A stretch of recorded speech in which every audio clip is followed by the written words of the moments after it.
Naniniwala si House Speaker Martin Romualdez na kakayaning lumago ang ekonomiya ng lampas sa target nito kung maipatutupad na ang Economic Charter Change, CHOCHO, na mag-aalis sa mga limitasyon ng economic provisions ng 1987 Constitution upang makahikayat ang bansa ng maraming direct foreign investments.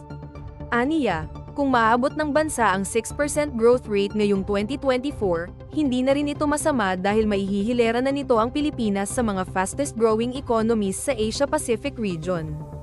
Coming from 5.6%, it should not be difficult for us to hit at least 6% this year. Our economy has been steadily expanding since President Ferdinand Marcos Jr. assumed office, ani Romualdez.